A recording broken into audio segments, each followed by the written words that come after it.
Entonces vamos a saltar una vez acá a ver lo que nos corresponde para la tarde de hoy. Entonces aquí terminamos la última vez en la pausa y entonces seguimos acá con la clase. Bien.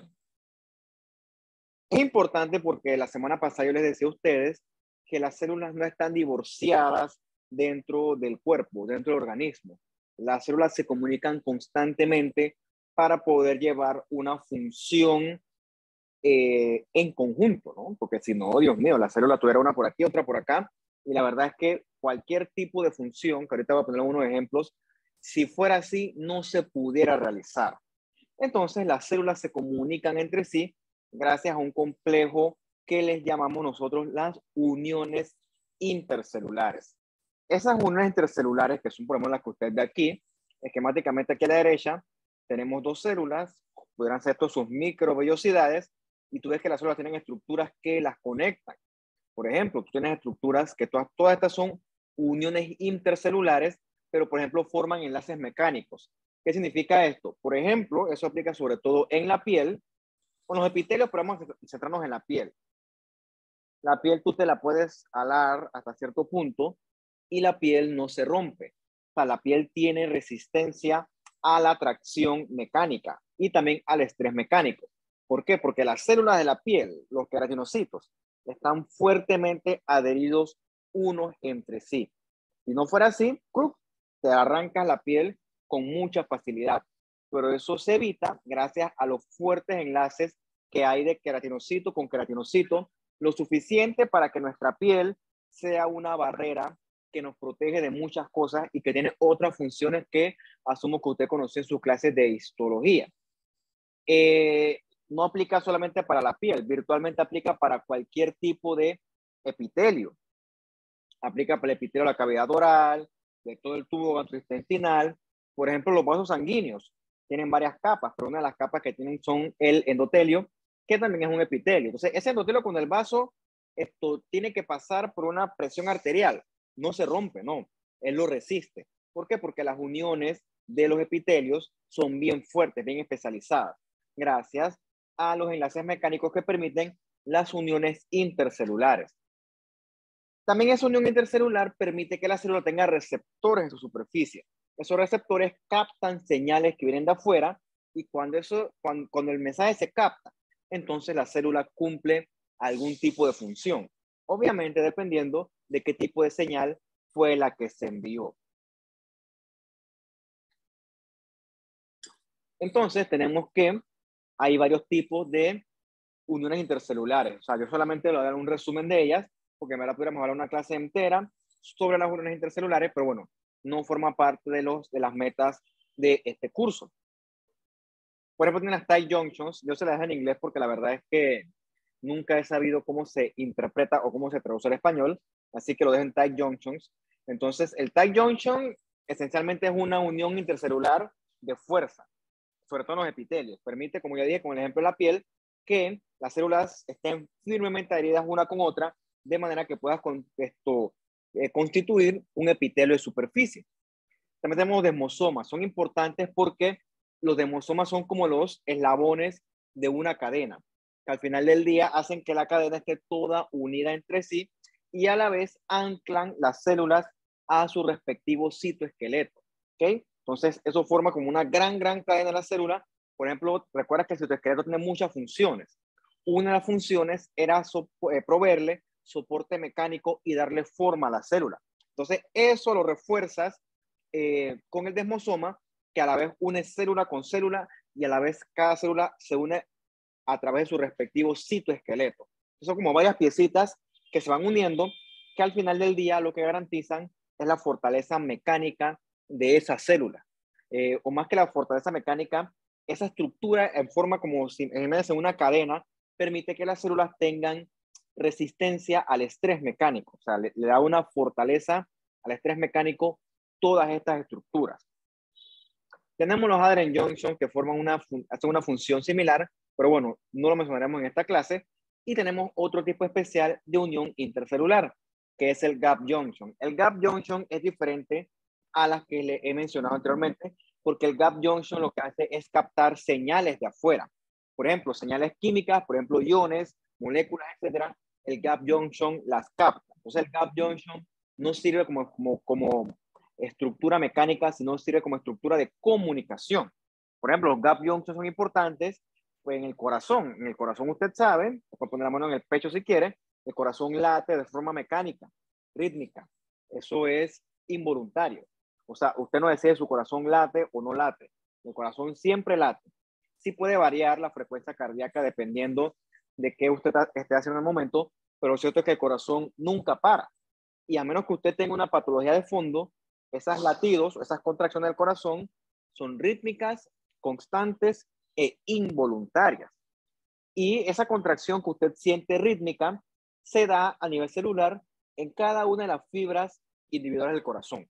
Entonces, ¿cómo se logra esa coordinación? O sea, ¿cómo se logra que todo esté tan sincronizado? Bueno, gracias a los gap junctions. Los gap junctions en la fibra muscular cardíaca son bien especializados. Permiten el flujo constante de calcio y bien coordinado, de manera que el corazón lata todo al unísono. ¿Okay? Entonces, es importante para la señalización electroquímica del corazón. Bien, repasando, porque yo creo que esto lo mencionamos en la clase anterior, pero bueno, no está de más repetirlo. Recordemos que en la célula los elementos estructurales son importantes y gran parte de esos elementos estructurales los encontramos nosotros con las proteínas y también, por ejemplo, con los lípidos que conforman la membrana. Entonces, la síntesis de estas proteínas, por ejemplo, que forman parte de la membrana plasmática, que forman parte de la estructura de ciertos organelos, otras son proteínas citosólicas, todos esos elementos, proteínas, algunos lípidos, se sintetizan en el retículo endoplasmático rugoso. ¿Ok? Y todo esto tiene que ser una forma bien regulada. ¿Ok? Por ejemplo, el núcleo es el que tiene los manuales. ¿Okay? El núcleo es el que le da al retículo rugoso la instrucción de cómo sintetizar una proteína. ¿Qué pasa? Puede haber defectos al momento de la lectura de esos manuales y entonces la proteína que sintetiza el retículo rugoso va a ser una proteína anormal. Una proteína es una cosa chiquitita, una cuestión que ocurre a nivel molecular dentro de la célula, puede tener características clínicas bien dramáticas para el paciente. Por ejemplo, tiene esta enfermedad que ocurre a nivel respiratorio, que es la fibrosis quística. ¿Qué ocurre? En esa fibrosis quística, esta proteína, que es un receptor SCFTR, tiene que ver con el cloro, se sintetiza adecuadamente. Al final es que se plega inadecuadamente y entonces el transporte de ese cloro va a ser inadecuado. Ocurre en todo el cuerpo, pero es sobre todo acentuado en la parte respiratoria, en el sistema respiratorio. La traducción al final es que ese paciente tiene muy mal manejo del moco a nivel respiratorio. O sea, el tipo produce y acumula demasiado moco a nivel de la vía respiratoria. Entonces, imagínate todos los síntomas que este paciente va a tener producto de eso y eso se puede complicar con infecciones respiratorias a recurrencia. Y todo esto, lo que le estoy diciendo, la fibrosis quística, ocurrió o ocurre porque hay plegamiento anormal de esta proteína CFTR. O sea, una cosita que parece chiquitita, inofensiva, minúscula, bueno, tiene al final del día manifestaciones súper importantes para el paciente. Ok, dijimos entonces que el retículo rugoso sintetiza la proteína. Pero entonces, ¿qué ocurre después de eso? O sea, esa proteína hay que ponerla en una cajetita y ponerle el destinatario. O sea, hay que empaquetarla. Entonces, ¿quién se encarga de empaquetar las proteínas para mandarlas a su respectivo destino? Ya sea la membrana celular, ya sea un organelo, ya sea el citosol, o ya sea que esta es una célula especializada en la exocitosis de proteína. Bueno, todas esas convergen en que el empaquetador es el aparato de Golgi. ¿Ok? Entonces, el aparato de Golgi tiene que ser prominente en células encargadas que su función va a ser secretar proteínas. Un ejemplo puede ser las células caliciformes, que asumo que usted conoce bastante bien de su clase de histología. La célula caliciforme se encuentra en los epitelios intestinales sobre todo, ¿okay? Porque ahí es importante secretar bastante moco, sobre todo para que eso esté bien lubricado y entonces pues el contenido luminal de estas vísceras pueda pasar sin mayor dificultad.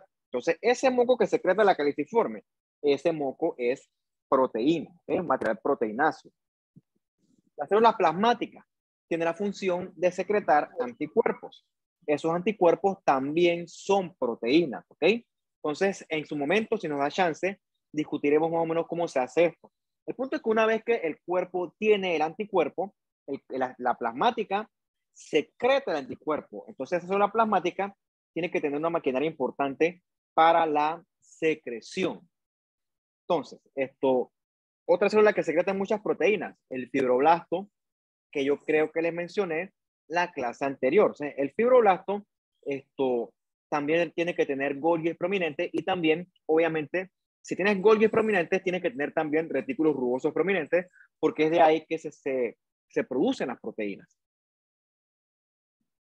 Deme un segundillo acá. A ver. Aquí. Listo.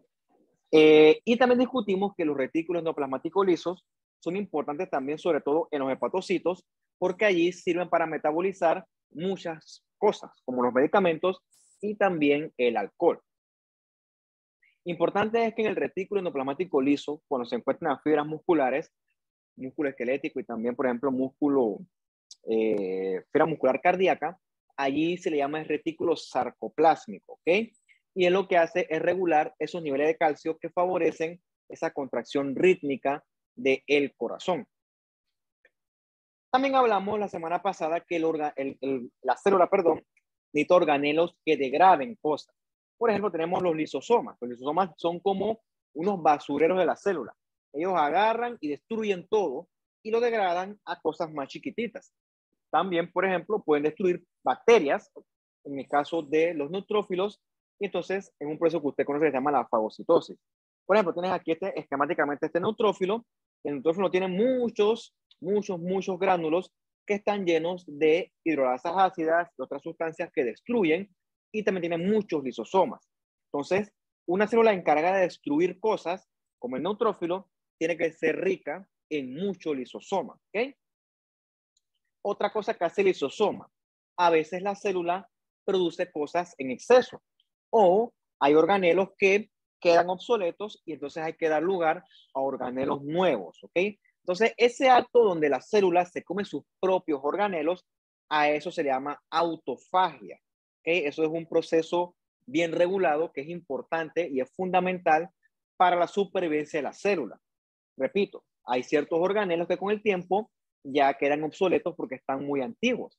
Entonces es importante eliminarlos y que los restos de ellos sirvan para hacer sustrato de los nuevos organelos, así como si esto fuera una estación de reciclaje. Y otra cosa para que la autofagia es importante es, por ejemplo, en un periodo de mucha hambruna. Por ejemplo, si usted por X, Y o Z motivo entra en un periodo donde hay pobre sustrato o pobre estado nutricional, la célula tiene la capacidad de comerse sus organelos de manera que pueda seguir sobreviviendo, pero manteniendo las funciones al mínimo. O sea, no es que la célula se va a comer todo, o sea, pero la célula sí se va a comer aquellos organelos que en ese momento no son tan importantes y hasta el punto que ella no muera. De manera que esos organelos que no son tan importantes sirvan de sustrato para poder garantizar la supervivencia de la célula. Entonces, obviamente, una vez que se restablece el aporte nutricional, entonces la célula ya puede volver a sintetizar los organelos que le faltan y, bueno, ya se regresa todo a un respectivo equilibrio. Y dijimos también que hay ciertas proteínas que ya no son necesarias, ¿ok? Entonces, esas proteínas se degradan en los proteosomas. Un ejemplo de una proteína que no sea necesaria es una señal que ya se captó por la célula y entonces ya la señal no la necesitamos. Entonces, esa señal tiene que ser destruida. Entonces, esas señales o esas proteínas que no son necesarias las capta la ubiquitina. Ubiquitina viene de ubiquitous, ¿ok? Ubiquitous será como algo que está en todos lados, ¿ok? O sea, esa ubiquitina está presente en la célula, ve las proteínas que no son necesarias, les pone un tag y con ese tag entonces la proteína se va al protosoma y ahí es degradada. ¿Por qué? Porque una proteína suelta en la célula sin función es peligrosa hasta que se demuestre lo contrario. O sea, las células todas tienen que tener sus elementos bien regulados. Es como, por ejemplo, en su casa, en su casa se mete una persona que usted no conoce y se sienta en el sillón. El tipo no, es completamente inofensivo, pero el man está sentado en el sillón en tu casa ahí, y tú, ¿y qué? Dice, man, ¿quién es? El tipo no te está haciendo nada, pero él no puede estar ahí, porque a pesar de que sea inofensivo, hasta que se muestre lo contrario, es potencialmente peligroso. Entonces hay que eliminarlo. Digo, no es que lo vas a matar, pero no puede estar, quedarse ahí.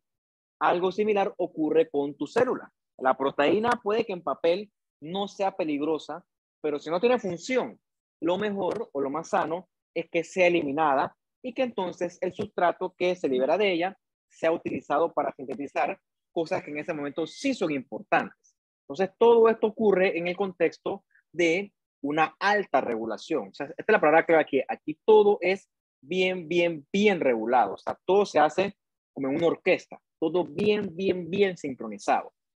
Bien. También discutimos la mitocondria. ¿Ok? Mira, aquí hay una pregunta que hubo en la prueba diagnóstica. ¿Ok? Esencialmente las células se dividen en procariotas y eucariotas. Las procariotas son esas células bien básicas, células sin mayores organelos, células, no es que son rudimentarias, pero son como primitivas, es la palabra que estaba buscando. ¿Qué células son procariotas? Por ejemplo, las bacterias, esas bacterias que usted conoció en su clase de biología de la escuela, esas arqueobacterias que vivían en los volcanes, viven en ambientes muy hostiles, que son como los prototipos de la vida hoy en día. Esas son procariotas, esas eran procariotas.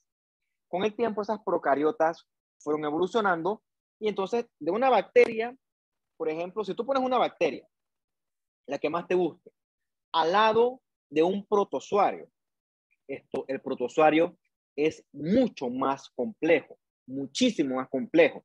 Tiene organelos mucho más especializados.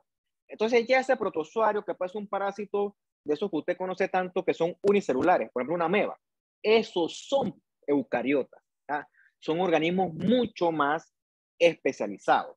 Y nosotros, los organismos multicelulares, obviamente todos tenemos células eucariotas. O sea, son células que son mucho más avanzadas, o sea, tienen muchísimos más organelos especializados en comparación con un procariota que es una célula súper simple. O sea, al lado tuyo, una bacteria es un organismo súper simple, ¿ok? Entonces, eso es como del cielo a la tierra. Eso es como decir que es más especializado, una hoja de papel o una computadora. Dios mío. Y yo creo que el ejemplo se queda corto hablando de peso por peso de especialización.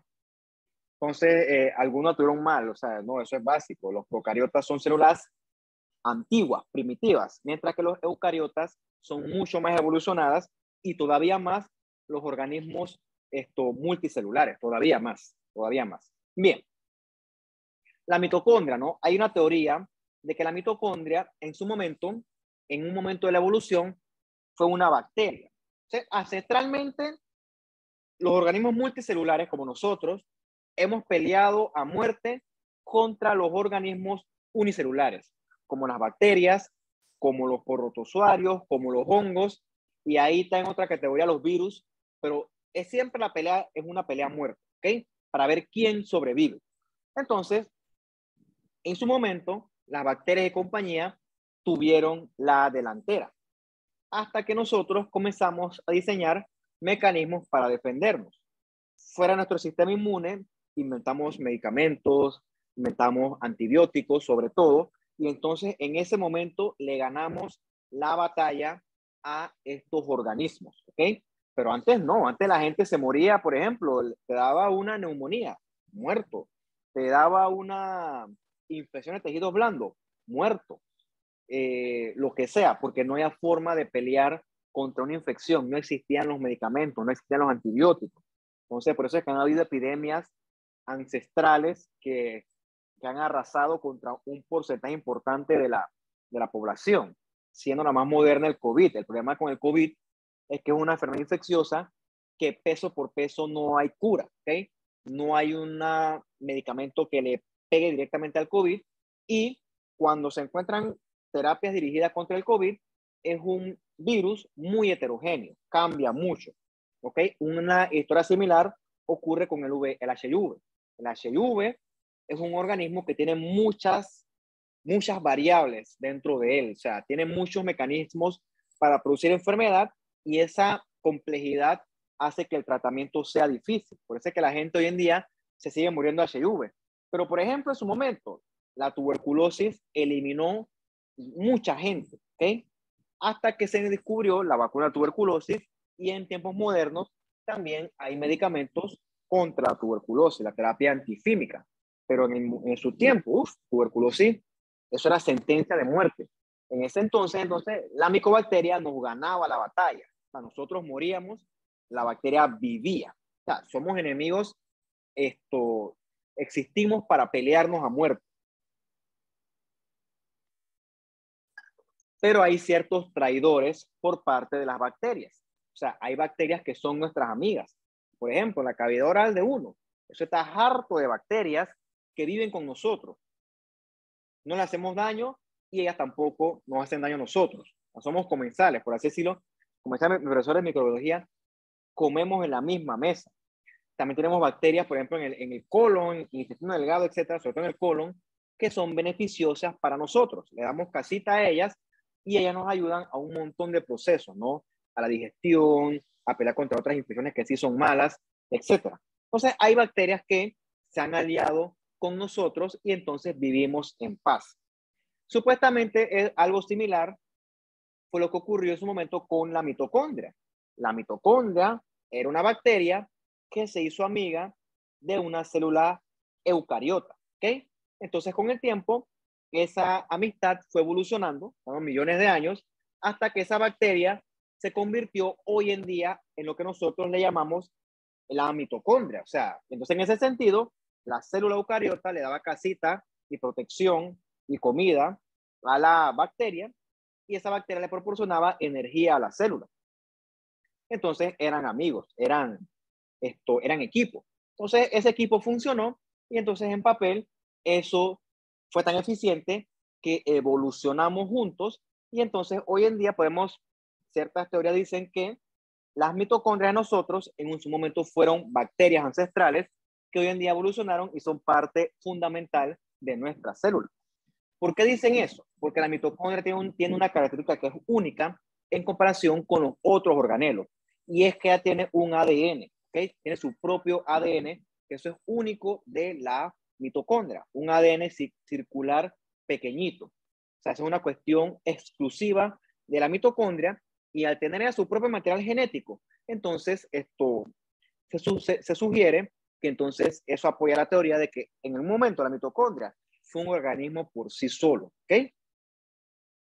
Y que virtualmente se hereda de nuestras mamás porque todos los organelos, como dice aquí, derivan del óvulo. Si no me creen a mí, pueden buscarlo en el libro y ahí lo hice con mejor explicado, más que está más resumido. La mitocondria tiene muchas funciones, ¿ok? La más reconocida es la producción de ATP. ¿Okay? La mitocondria, como dice la frase trillada, es la powerhouse de la célula, es la batería de la célula. Así, mitocondria, la célula se muere, ¿ok? Y eso lo vamos a estudiar nosotros cuando vemos la clase de lesión celular. O sea, la célula sin energía se muere rápidamente, ¿ok?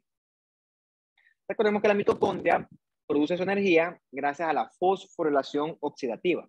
Es un mecanismo metabólico que produce muchísimo ATP en comparación con otros mecanismos más ineficientes como la glucólisis anaeróbica.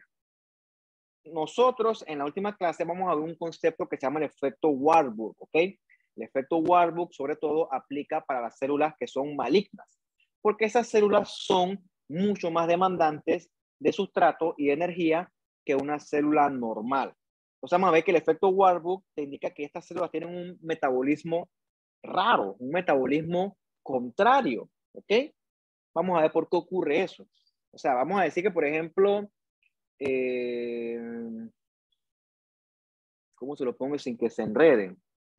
Por ejemplo, los animales más grandes son herbívoros todos, los elefantes, las jirafas, los rinocerontes, los hipopótamos, todos son esencialmente herbívoros. Uno creería que los animales más grandes, más poderosos, son carnívoros, ¿no? Entonces eso es como extraño. Entonces algo similar porque asumo que la carne es la principal fuente de energía, no solo la carne, ¿no? Sino los organismos vivos o animales son la principal fuente de energía. Entonces, eso es como raro, ¿no? Entonces, uno diría que los animales más grandes deberán ser los depredadores como tal, pero no, son animales pacíficos que comen son plantitas. Algo quizás, no sé si es el mejor ejemplo, algo quizás similar ocurre con las células malignas. Uno diría que sí, comen mucho, ¿ok? Pero sus mecanismos de producción de energía son raros, son atípicos. O sea, en vez de usar mucho de esta fosforilación oxidativa, utilizan el glucólisis. Es una cosa rarísima, ¿ok? Entonces, eso es curioso, ¿no? No sé si les sirve el ejemplo de los animalitos, pero por ahí va la cosa. El punto es que grábense este efecto de Warburg, efecto de Warburg, porque lo vamos a hablar, repasar a lo largo al final del curso, mejor dicho. Y otra cosa que dijimos es que la mitocondria también comienza a desencadenar la apoptosis, ¿ok? La apoptosis ocurre cuando la célula está frente a un ataque y la célula no puede resistir el ataque. Créeme que la célula pelea hasta el final, ¿ok? Y hay veces que la célula pierde la pelea y cuando pierde la pelea no le queda de otra que morir de forma digna, ¿ok? De una forma bien regulada, de una forma que no haga daño. Y eso se logra gracias a la apoptosis. La apoptosis no hablamos hoy, hablamos creo que, no me acuerdo exactamente en qué clase, pero hoy no, porque sé que hablaba un poquito bastante. ¿Ok? Ok, la molestia del ok, no se me quita. Entonces, avanzando con la clase, vamos a hablar un poquito de la señalización celular, ya que comenzamos diciendo que la célula no anda por la vida divorciada. La célula tiene que hablar, tiene que comunicarse, tiene que recibir órdenes para poder desempeñar una función. Entonces, obviamente, como nosotros somos organismos multicelulares, de alguna forma, las células, en algún momento, todas se van a comunicar entre sí para que nosotros podamos desempeñar funciones eficientes y coordinadas, ¿ok? Por ejemplo, antes de irnos a una cosa tan específica, una señal celular le indica a una célula si tiene que vivir o morir. Repito, la célula no se manda sola, ¿ok? Llega un punto en el que la célula ya no tiene función y tiene que morir. Entonces recibe una señal que la manda a que muera por apoptosis. Otra cosa que hace la señalización celular es que la célula permanezca quiescente. ¿Qué quiere decir quiescente? Palabras menos. Que se quede quieta sin dividirse, ¿ok? Porque si una célula comienza a dividirse sin control, eso es muy peligroso. Entonces la señal dice a la célula, ya, no te dividas más, quédate quieta y ponte a hacer tu función. ¿Por qué? Porque cuando una célula comienza a dividirse sin control, entonces vienen las cosas que no son buenas para nuestro cuerpo. Y por supuesto, ¿no? La señalización celular o la señal celular le permite a la célula desempeñar una función. Entonces, todas esas cosas que les he mencionado son fundamentales, pues, para todo nuestro cuerpo desde el punto de vista biológico. Permiten que el embrión se desarrolle, permiten que las células estas primordiales se dividan en su respectivo endodermo, mesodermo y ectodermo en la cresta neural y que de ahí salgan los otros tipos de células que después se diferencian y hacen que eventualmente todos nosotros fuimos una celulita, ¿ok? Y hoy en día somos organismos bien diferenciados con muchos tipos de células. Todo eso ocurrió gracias a que en su momento hubo una adecuada señalización celular. También permite eso que se organicen los tejidos. Por ejemplo, usted que dio histología, ver una piel al microscopio no es igual que ver, por ejemplo, un cerebro, ni que ver un corazón, ni que ver un hueso. ¿Ok? Todo eso es completamente diferente. Y eso es porque cada tejido se fue por su propia línea. Acá se fue el epitelio, acá se fue el hueso, acá se fue el cartílago, acá se fue la glía, acá se fue las células de la sangre. Cada una se fue a su respectivo compartimiento y se organizó allá. Eso ocurre gracias a la señalización celular. Entonces, esos dos elementos que le estoy desarrollando yo son cosas fisiológicas, ¿ok? Son cosas que ocurren de forma normal y de forma correcta. Pero también tu cuerpo entra en ataque, ¿ok? Tu cuerpo es atacado por muchas cosas del medio externo. El mejor ejemplo que se me ocurre es por una bacteria, ¿ok? Una infección. O sea, Cuando tu cuerpo sufre el ataque de una bacteria, tu cuerpo reacciona, ¿ok? Tu cuerpo cambia, tu cuerpo se defiende. ¿Por qué? Porque tu cuerpo vio, por ejemplo, es como si tú estás en el día de mañana en el Brook Mall y se forma una balacera. ¿Tú te vas a quedar ahí sentado viendo las balas? No, tú vas a salir huyendo para poder proteger tu vida, ¿ok? O sea, porque tú estás viendo la cosa, el movimiento, escuchando los tiros, no es que te vas a quedar ahí que, ay, mira, una balacera, no, tú sales corriendo instintivamente y te escondes debajo de una mesa o algo así. Entonces, lo mismo ocurre con tu cuerpo. Cuando entra una bacteria, no es que tus células se quedan ahí que, ay, a la una bacteria, ve que no, las células, las que son de ataque, se ponen en modo ataque y comienza una guerra a muerte, ¿ok? Contra la bacteria, ¿ok? Entonces, tu cuerpo capta cosas que son de afuera y responde a esas cosas. Entonces, ¿cómo ocurre eso? No lo vamos a ver hoy, lo veremos en un momento cuando hablemos de la inflamación. Lo importante, todo esto ocurre bien orquestado, bien sincronizado, casi que a la perfección. Pero ¿qué pasa cuando esa comunicación se daña? Por ejemplo, si usted ahorita está escuchando la clase y el internet no es bueno y me escucha a mí trabado, es por el gusto. Usted no va a entender nada de lo que digo yo. ¿Qué puede pasar? Por cierto, y no es culpa de nadie. ¿Okay? Esto es culpa, o podemos decir que sería culpa de la situación actual. Ahí sí eso se me sale de las manos. Lo mismo ocurre, o sea, no sirve para nada. Lo mismo ocurre con las células. Cuando la comunicación se altera, cuando la comunicación no es adecuada, entonces viene una señal anormal, una señal no regulada. Entonces, esa señal, por ejemplo, es la que da origen a los tumores o es la que da origen a una respuesta inapropiada a una amenaza. Que hay un paciente como en el COVID. Realmente el COVID en su momento con la Delta, el COVID per se no era el que mataba a la persona, sino una respuesta inapropiada del cuerpo al COVID. Eso era lo que el paciente lo ponía mal, ¿ok? ¿Y es por qué? Porque la señalización está toda desregulada, ¿ok? Entonces, pero bueno, no me pregunta a mí de COVID porque yo no soy experto en COVID ni quiero serlo. Bien. Depende del tipo de señal. La célula, por ejemplo, va a diferenciarse. ¿Qué es diferenciarse? Por ejemplo, pónganse que un paciente tiene una úlcera gástrica que sangra, ¿okay? Sangra, al punto que el paciente pierde mucha sangre y hace anemia, ¿okay? Se pone anémico. Entonces, en su médula ósea hay precursores de serie roja, eritroblastos, normoblastos, etcétera. Entonces, como el paciente está perdiendo sangre, su cuerpo manda señales para que liberes más sangre de la médula ósea para poder entonces competir o contrarrestar esa anemia, ¿ok? Entonces, ¿quién comanda esa señal? La eritropoyetina. La eritropoyetina le manda a la médula ósea a que las células precursoras se comiencen a diferenciar para que puedan entonces reemplazar esas eritrocitos que se están perdiendo por la úlcera, porque si no el paciente se va a morir, ¿ok? Eso ocurre cada rato, por cierto. O sea, nuestros eritrocitos mueren porque no son eternos y ellos tienen que ser automáticamente reemplazados por otros eritrocitos que vienen de la médula ósea. ¿Ok? Eso se estimula gracias a la eritropoyetina. Por ejemplo, si yo ahorita mismo me corto, ¿okay? Eso es una lesión al tejido. Entonces, ¿quién va a reemplazar y va a reparar esa lesión? Las células remanentes. Tienen que hacer varios procesos y tienen que proliferar para poder sellar ese defecto. ¿Okay? Eso ocurre gracias a un estímulo externo que fue la lesión celular, quizás porque me corté con un cuchillo, a un trauma físico en este caso. ¿Okay? Entonces, estos estímulos son necesarios. O sea, la célula no se puede quedar ahí quieta así como si nada, porque si no, la célula tiene que morir por apoptosis. O sea, aquí todas las células tienen que cumplir su función. Como por ejemplo, tú vas cruzando la calle y no es que te vas a quedar parado en medio de la calle, te van a atropellar. O sea, no puedes hacer lo que te da la gana.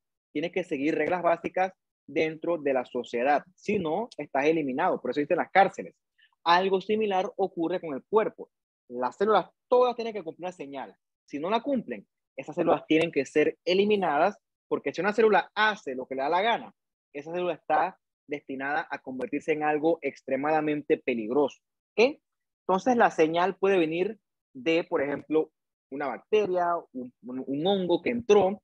Por ejemplo, cuando las células sufren daño Por ejemplo, no necesariamente tiene que ser una infección. Por ejemplo, yo ahorita agarro y me corto, ¿ok?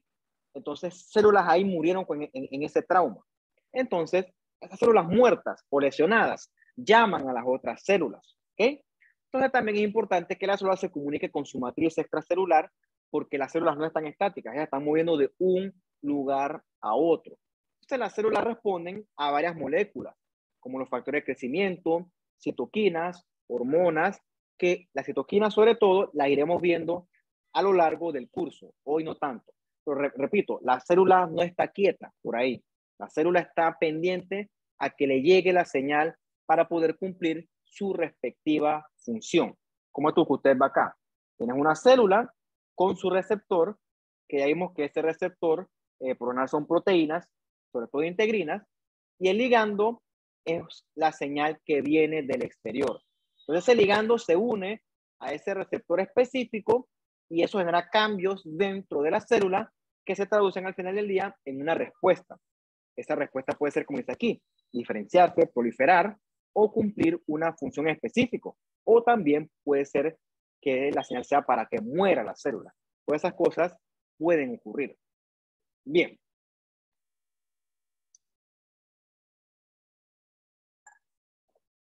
Hay varios tipos de señalización.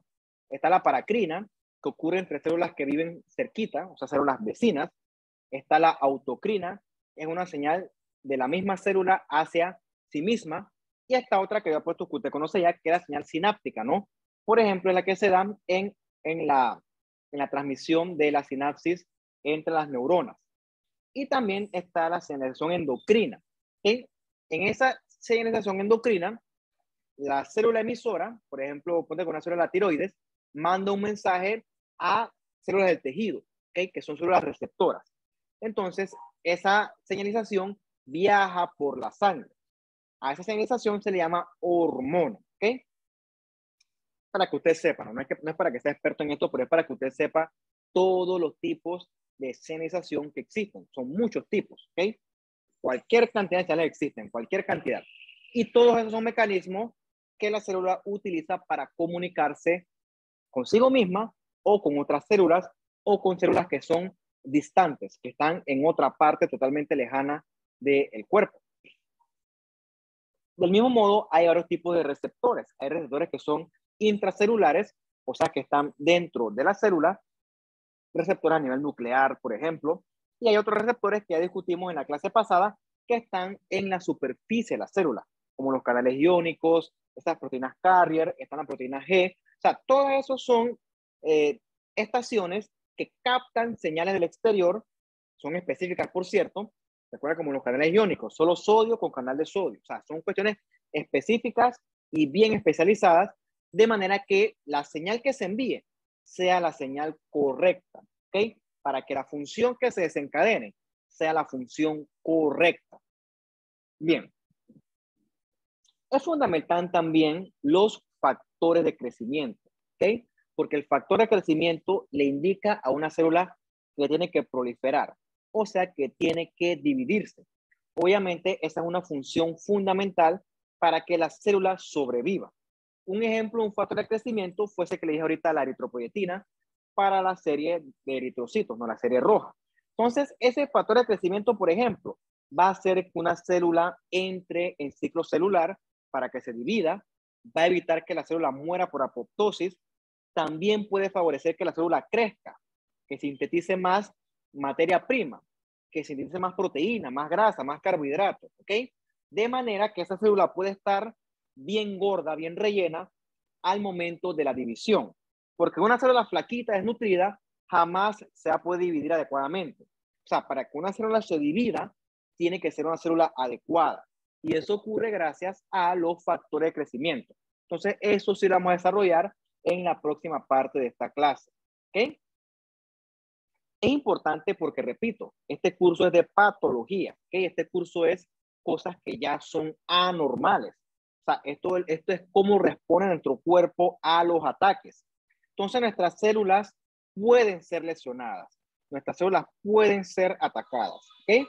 Entonces, cuando tu célula es atacada, no es que se queda muerta y ya. Bueno, la que se murió sí queda muerta y ya, ni modo. Pero las otras células no se quedan ahí viendo, así, espectadores, así que chuchi, qué lástima por fulano que se murió. No, tus células comienzan a cambiar, ¿ok? A reaccionar frente a ese ataque para poder garantizar la supervivencia del organismo, ¿ok? Entonces, ahí son importantes los factores de crecimiento.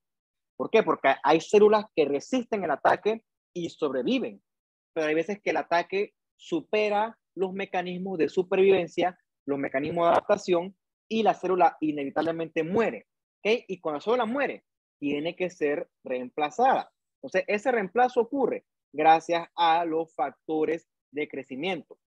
Obviamente, esto tiene que ser bien regulado. Por ejemplo, le estoy diciendo yo que la célula se divide en función de una lesión celular. O sea, solo se divide para reemplazar una célula que se murió. O sea, esto ocurrió por un estímulo. Pero ¿qué pasa si la célula se divide sin estímulo? O sea, si la célula hace lo que le da la gana, ¿ok? Eso puede ocurrir. A la célula puede comenzar a hacer lo que le da la gana porque el factor de crecimiento no está regulado, y entonces eso va a alterar la señalización celular y entonces la célula comienza a crecer como le da la gana. Esa es una explicación potencial, repito, de cómo pueden ocurrir los tumores, ¿ok? En este momento hablaremos de más con más detalle cómo ocurre más finamente eso. Entonces, el factor de crecimiento no puede estar constantemente ahí estimulando, porque entonces eso sería una cuestión no regulada. El factor de crecimiento lo controla este protoncogen, ¿ok? El protoncogen está vigilando algo anormal y si él ve que ocurre o capta que hay algo anormal, entonces él manda a que se sinteticen factores de crecimiento para poder reparar y enfrentar ese potencial daño o esa potencial lesión celular. Todo bien regulado. Ponte que el protoncogen es como el supervisor, ¿ok? El supervisor, que si todo está bien, el supervisor no te va a regañar ni te va a decir nada, ¿ok? Bien hecho, estás bien, sigue así, buen trabajo. Pero si ocurre algo, el supervisor te va a dar una orden. Haz esto, corrige esto. Bueno, algo similar ocurre con tu cuerpo. El protoncogen está vigilando y si todo está bien, el tipo da su vuelta y se va. Cool, no pasa nada. Pero si el protoncogen ve que el cuerpo está bajo ataque o la célula está bajo ataque, entonces el tipo manda a que se sinteticen factores de crecimiento para que las células remanentes lleguen al sitio ese y entonces proliferen para poder reemplazar las células que han muerto, ¿ok? Pero solamente cuando ve que algo es anormal, cuando realmente requiero proliferación celular. ¿Qué ocurre? Esos protoncogenes pueden mutarse, ¿ok? El protoncogen se puede un supervisor malo, se puede un tipo así, que era bueno, pero se convirtió en malo, ¿ok? Y entonces se transforma en un oncogen, ¿ok? Entonces el oncogen hace lo que le da la gana, ¿ok? El oncogen le manda a la célula a proliferar sin control, sintetiza factores de crecimiento sin control y la célula comienza a proliferar de una forma completamente anormal. Y entonces eso explica también cómo se pueden formar los tumores, ¿ok? Por ejemplo, mira aquí de forma normal. Tiene un agente que causa el cáncer. Por ejemplo, la exposición a luz ultravioleta de forma no controlada, ¿ok? Entonces, esa luz ultravioleta eventualmente causó daños en el DNA, ¿ok? Ese daño en el DNA hasta cierto punto se puede corregir, ¿ok? Gracias a que hay mecanismos que corrigen esos daños al DNA siempre y cuando sean reparables, ¿ok? Siempre y cuando el daño no sea tan grande, se puede reparar. Pero ¿qué pasa? Si este protoncogen cambia y muta y se convierte en un oncogen, entonces esa célula con daño, entonces con el tiempo se puede convertir en una célula del cáncer. ¿Por qué? Porque el ahora oncogen no está regulado, ¿ok? El oncogen está diciéndole a la célula, crece sin control, ¿ok? Y una célula que crece sin control está potencialmente en vías de convertirse en una célula normal. El protoncogen, por lo general, te regula todo, ¿ok? Te trata de hacer las cosas bien, pero el protoncogen puede mutar, se convierte en un oncogen, y entonces el oncogen lleva a que esa célula que era normal sea potencialmente transformable a una célula cancerígena, ¿ok?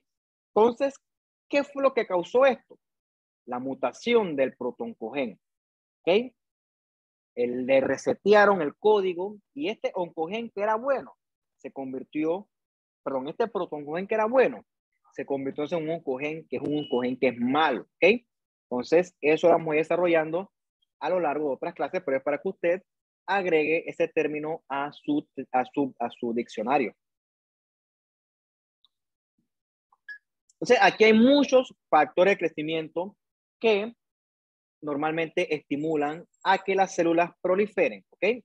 Por ejemplo, está este factor de crecimiento epidérmico, que es un mitogénico. Mitogénico es que estimula mitosis para queratinocitos y fibroblastos.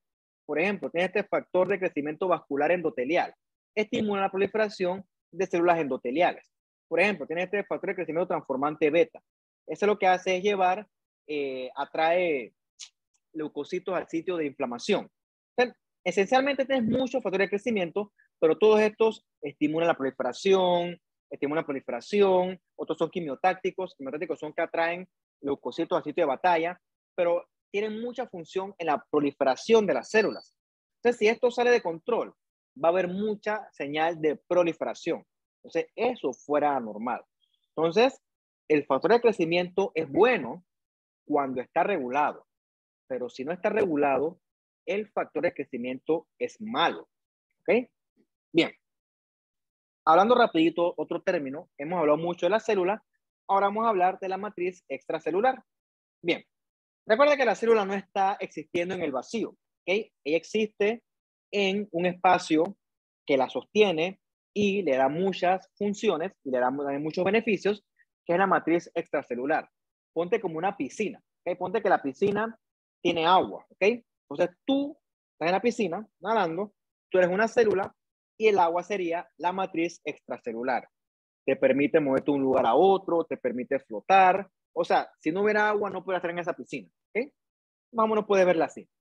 En esa matriz extracelular hay muchas moléculas, muchas proteínas, entre otras que vamos a mencionar más adelante. Entonces, la célula interactúa con su matriz y viceversa. Y eso le permite reparar el tejido, le permite que el tejido crezca y le da a la célula un microambiente especial para que pueda desempeñar sus respectivas funciones. ¿Ok? Entonces, ¿cuáles pueden ser funciones de esa matriz extracelular?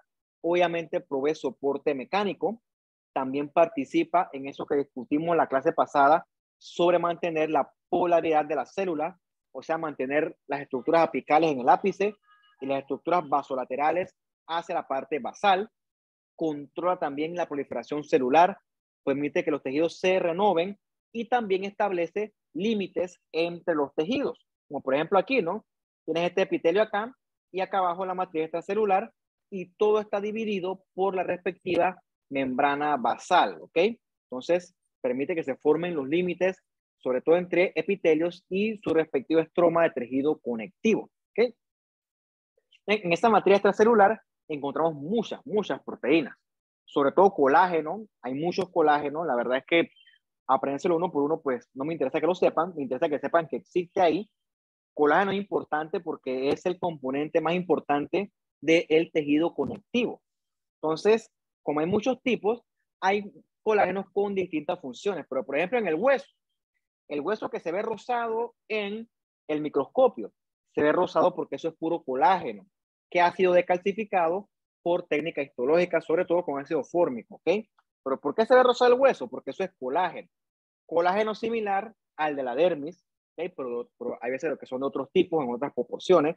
Todo lo que es tendón, cartílago, la dermis de la piel que les dije ya, el hueso, colágeno está virtualmente en todo el cuerpo, es muy abundante y forma parte importante del sostén mecánico de estas células en la matriz extracelular. También tenemos proteínas elastinas, que son importantes, por ejemplo, en los grandes vasos, como la aorta, por ejemplo, que soporta mucha presión arterial y regresa a su forma original. Esto es importante para los tejidos que son elásticos, que se deforman, pero que regresan a su forma original, que son tejidos resistentes al estrés mecánico, como por ejemplo las arterias, ligamentos, por ejemplo, las válvulas cardíacas que dice aquí también. También encontramos los protoglucanos y el hialuronato o el famoso ácido hialurónico. O sea, son moléculas que por un tema de polaridad, o sea, de carga, atraen agua, ¿ok? Atraen agua y cuando hay agua, eso permite que los tejidos tengan amortiguación y sean resistentes a las fuerzas de compresión. Por eso es que el ácido hialurónico es tan caro, porque es una molécula que atrae agua y al atraer agua mantiene los tejidos hidratados y entonces eso disimula las arrugas. ¿Okay? Palabras más, palabras menos. ¿Okay? ¿Qué ocurre? Con el envejecimiento y la exposición de los años al sol, eso genera mucho daño a la dermis, genera mucha elastosis solar. Y entonces las moléculas de ahí también se van perdiendo. Un ejemplo de esa es el ácido hialurónico. Entonces, en teoría, sin ácido hialurónico, pierdes esa retención de agua y entonces la piel se va arrugando, ¿ok? Entonces, en papel, ese ácido hialurónico, que es tan caro, que yo sé que el que lo compra es caro, eso sirve para mantener esos tejidos que atraigan agua, que se mantengan hidratados y entonces esto evita la formación de arrugas, ¿ok?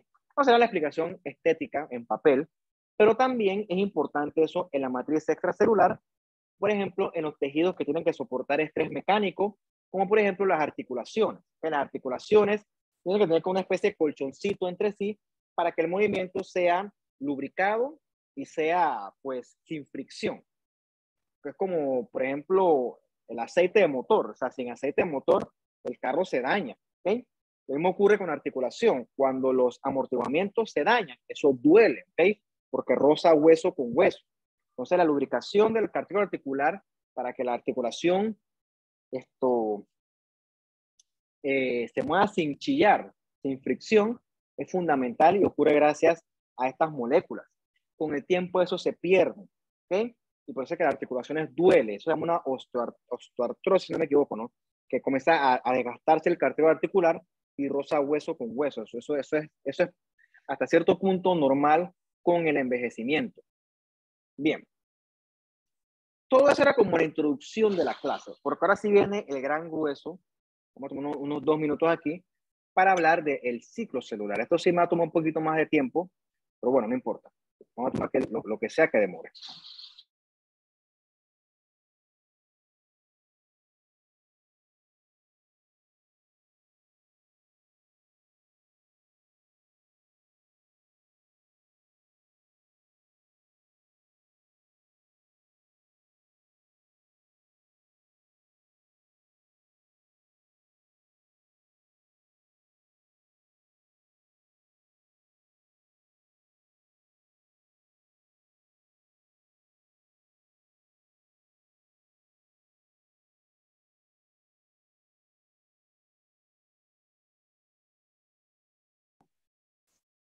A ver, ahora sí ya.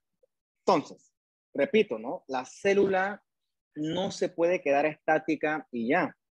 Por ejemplo, en su momento cuando usted fue concebido, o sea, cuando el espermatozoide se unió con el óvulo y usted se convirtió en un cigoto, de esa célula surgieron todas las células que actualmente tú tienes en tu cuerpo.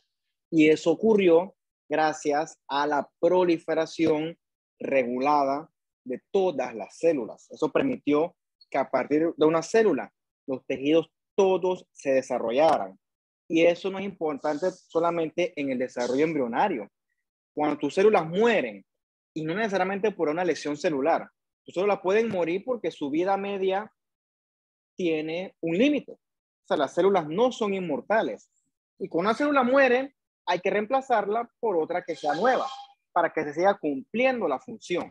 Entonces, nuestro cuerpo está constantemente recambiando las células porque eso es importante para mantener el equilibrio y las funciones del organismo. Entonces, cuando una célula se va a dividir, es importante que los elementos que se van a dividir estén íntegros, ¿ok? Estén enteros, o sea, estén al día. ¿Por qué? Porque si una célula se divide con un DNA inadecuadamente replicado, entonces el DNA de las hijas células también va a ser inadecuado. Entonces eso es peligroso. Entonces yo necesito que cuando una célula se va a dividir, todos los componentes estén de la forma más adecuada posible.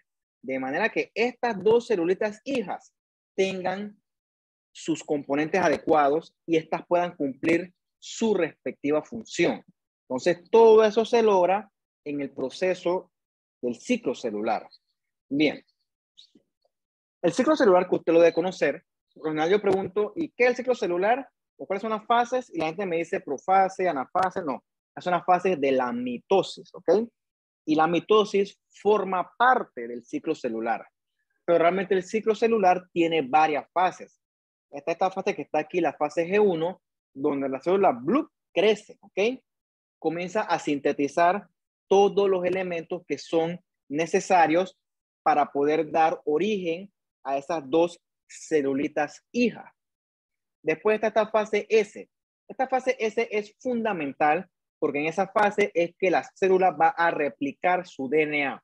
De manera que este DNA que se replica sea equitativo para esta célula y esta célula. ¿Ok?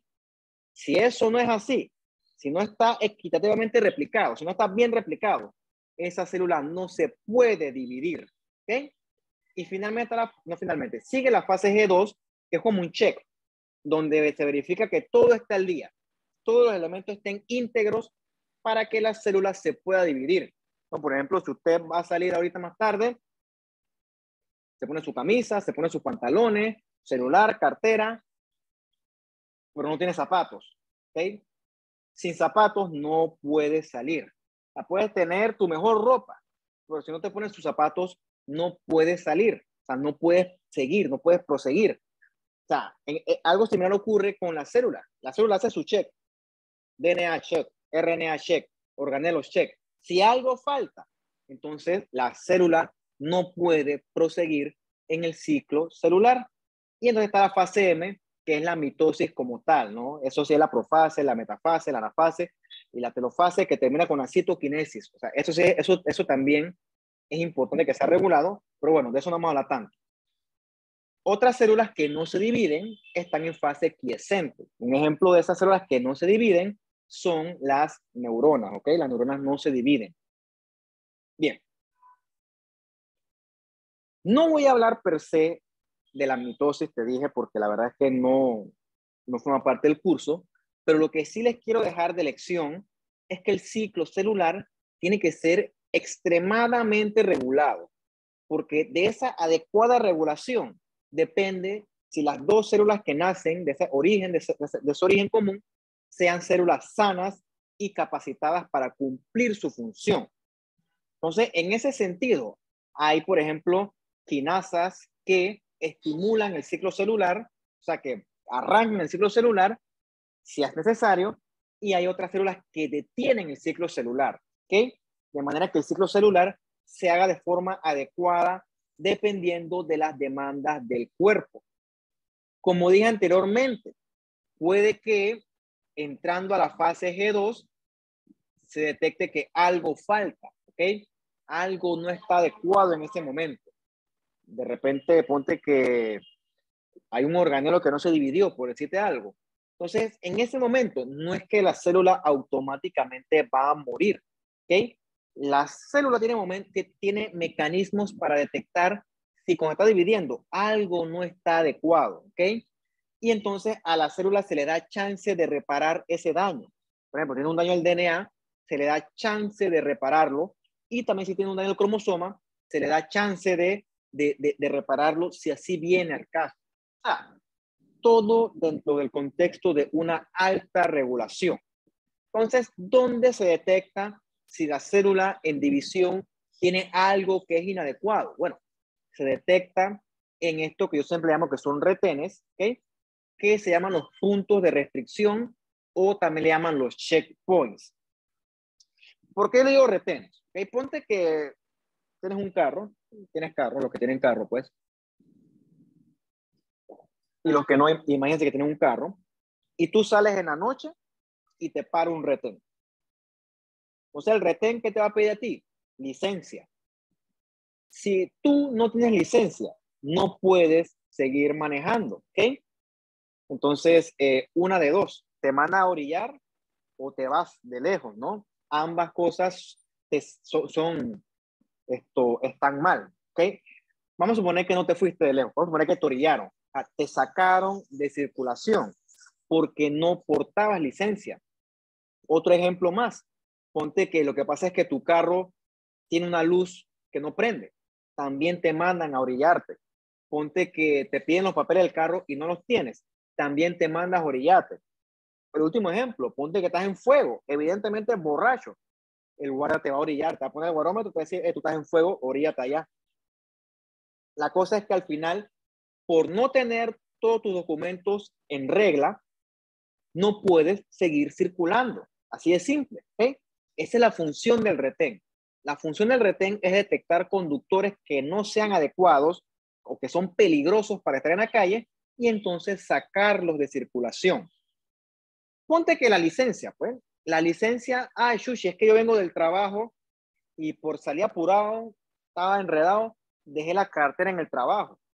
O sea, de repente el guardia te va a decir, bueno, pídele a alguien que te la vaya a buscar, pero mientras te quedas ahí. Y quizás cuando dices, hey, fulano, Chuchi, mira, se me quedó la licencia en el trabajo, fíjate, búscamela. Dije, sí, aquí está, mira, no, que estoy acá afuera y me paró un retén. Dije, aguanta, yo te la llevo. Ponte que todo pasa rapidito, en menos de 15 minutos, te la llevan y bueno, tienes tu licencia, ¿no? La cosa es que te fue la onda y se te quedó, esas cosas pasan. Y ya el policía como que, bueno, ya, pues, pero más pendiente la próxima vez. Y tú puedes regresar a reincorporarte a la calle. Algo similar ocurre con los puntos de restricción del ciclo celular. Puede que la célula tenga algún tipo de defecto al momento de entrar en el ciclo celular. Entonces, esos defectos o esas cosas que son anormales, las detecta el punto de restricción. Por ejemplo, en la fase G1, en el punto de restricción entre la fase G1 y S, o sea, el punto de restricción G1S. Recordemos qué pasa en la fase S. Se replica el DNA. Y para que el DNA se replique, lo primordial es que el DNA esté íntegro. Si el DNA no es íntegro, siempre se va a replicar mal.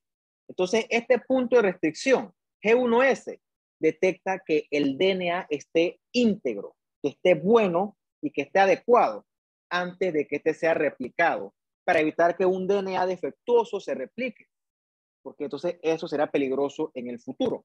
Entonces, ¿qué hace el punto de restricción? Detecta esa célula, le dice, hey, tú tienes ese DNA inadecuado. Te voy a dar chance, salte el ciclo celular y trata de repararlo. Entonces, algunas células tienen los mecanismos para reparar ese DNA. Una vez reparado, vuelven al ciclo celular, revisan de nuevo y todo está bien. Así como si te hubieran dado tu licencia de vuelta. Entonces, puede regresar y proseguir en el ciclo celular. ¿Okay? Hay otras células que no pueden reparar su DNA. Entonces, inevitablemente el DNA está defectuoso. Entonces, esas células tienen que morir por apoptosis. ¿Okay? Entonces, en cada punto de restricción, es como un check.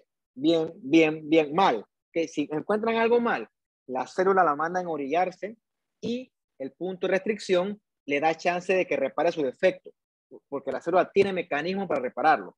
Si lo repara bien, puede proseguir, pero si no lo puede reparar, esa célula es potencialmente peligrosa y lo que ocurre es que esa célula muere por apoptosis. Y eso que yo le estoy diciendo, eso ocurre constantemente. A medida que yo estoy hablando, eso ocurre en mi cuerpo y en el suyo.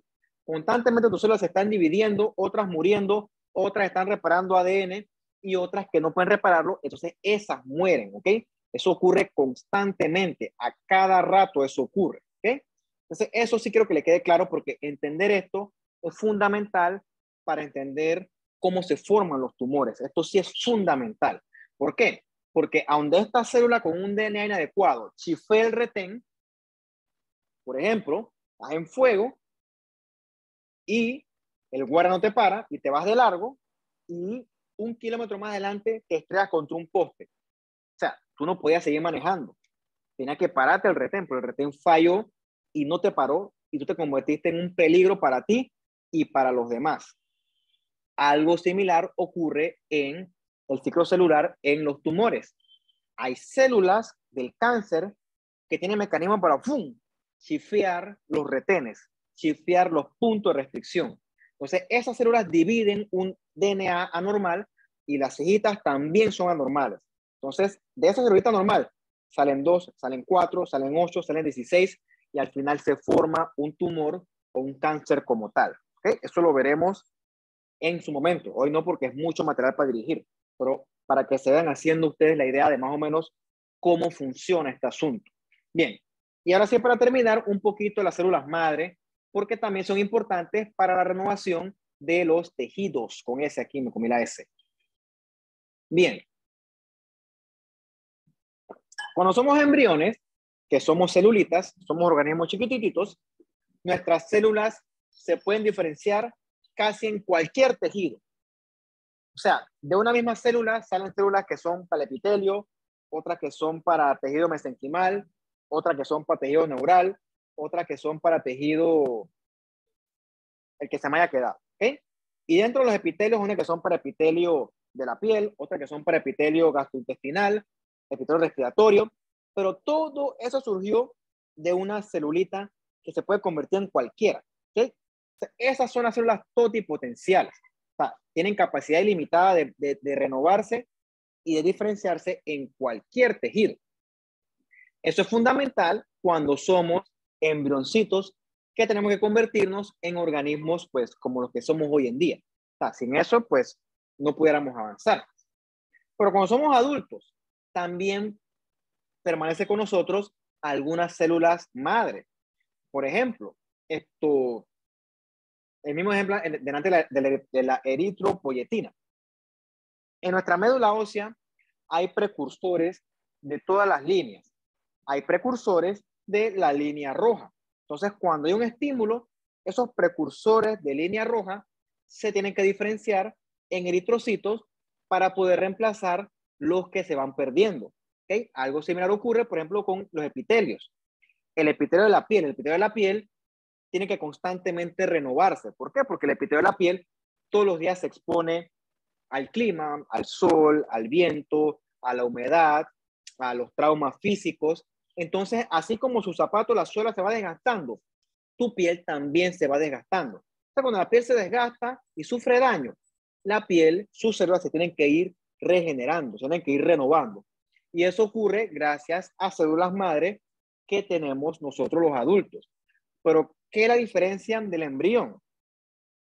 Que la célula madre de la piel solamente renueva piel, no va a renovar hueso, o no va a renovar tejido neural, o no va a renovar solo piel, ¿ok? Eso lo diferencia de las células madres embrionarias. Entonces, hay tejidos de alta renovación, en general todos los epitelios, ya les dije la piel, pero ponte que, por ejemplo, la mucosa del estómago, que es una mucosa que está constantemente sometida a ácido. O sea, es un ambiente súper hostil. Entonces, ese ambiente tiene que ser, esa mucosa tiene que ser renovada con mucha, pues, frecuencia. ¿Okay? Entonces, todos los epitelios virtualmente, que son tejidos que están expuestos al medio ambiente, tienen que renovarse de forma constante. Mientras que hay tejidos que se renovan o renuevan, no sé cómo se dirá, con menos frecuencia. ¿Okay? También tenemos células madres mesenquimales. ¿Okay? Mesenquimales, o sea, que vienen de el mesodermo. Entonces, las células madres mesenquimales se diferencian en células que son de su línea, como hueso, como cartílago.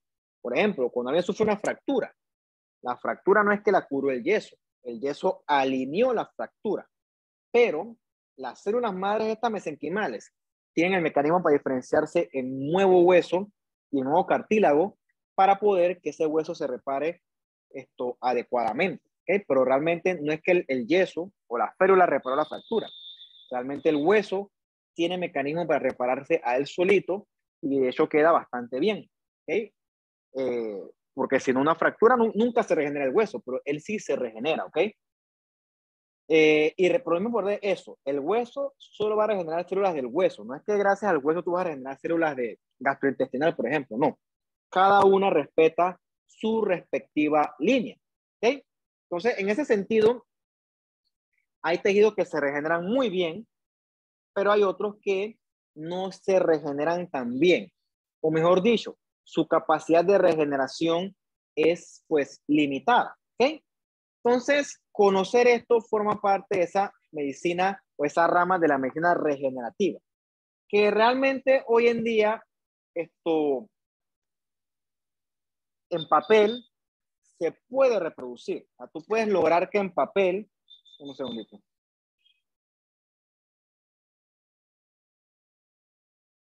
Tú puedes lograr que en papel, en un laboratorio, en un medio controlado, las células de un tejido se dividan y esto proliferen. Pero quizás en un cuerpo como tal, eso es un poco más difícil, ¿ok? Entonces, por eso es que hoy en día tampoco es que eso existe y que no, que se me cayó, me quedaron un brazo y me pusieron celulita y que creció otro, ¿no? Eso todavía es ciencia ficción. Pero bueno, quizás algún día sí exista. Hoy por hoy no. No nos preocupa eso con los tejidos que son de alta regeneración. Por ejemplo, si tú te cortas, fuera que te duele y te molesta, pero no es que te van a quitar el brazo por eso o que te va a caer el brazo o la piel del brazo, ¿no? Porque ese tejido es un tejido de alta regeneración. Donde se nos preocupa, por ejemplo, es chuzo. Al vecino le dio un infarto. ¿Y por qué te preocupa ese infarto? Porque el tejido del corazón que se murió durante el infarto, eso es un tejido que no va a regresar. Eso es un tejido que está muerto, ¿ok? Las células del corazón tienen una muy limitada a nula capacidad de regenerarse, ¿ok? Por eso es que los infartos matan. Infarto del corazón, estoy hablando, ¿no? ¿Por qué? Porque los infartos al corazón, una vez que el tejido murió, ya no es posible reemplazarlo por fibras cardíacas nuevas. Por eso es que el infarto es bien dramático. Y siguiendo esa línea, el SB, que es enfermedad cerebrovascular, o mejor coloquialmente llamado derrame, es todavía más dramático. A la persona que le da un derrame ya no va a regresar a ser la misma si es que sobrevive. ¿Por qué? Porque las neuronas que murieron durante ese derrame, durante ese evento cerebrovascular, no se van a poder reemplazar. ¿Por qué? Porque las neuronas no se dividen. ¿Ok?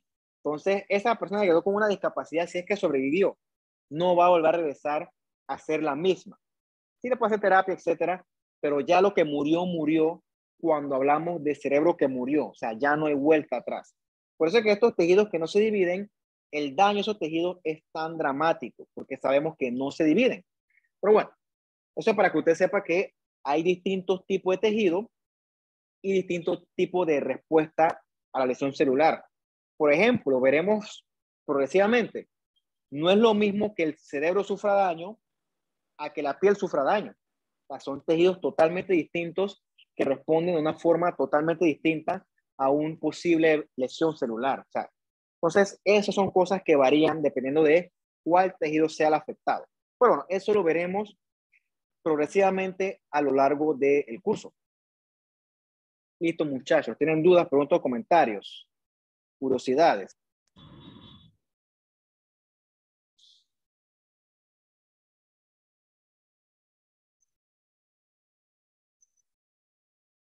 O algo que no quedó claro. Todo bien, profe. Vale, pues, entonces obviamente cuando tengan chance, yo sé que es mucho material para digerirlo en tan poco tiempo. Después usted busca la grabación y la ve con calma, si es que hace falta, para eso es que la subo. Y bueno, no los quiero apurar con eso, pero recuerden que me tienen que decir la fecha para los quizzes. Entonces, la otra semana va a haber quiz sobre lo que vimos hoy y la semana pasada. Se vale sábado, se vale domingo. A mí no me importa la hora porque yo lo programo y ya.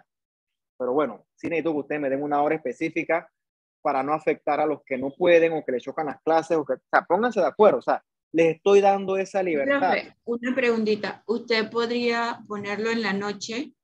Porque creo que la disponibilidad en la noche, igual para los parciales.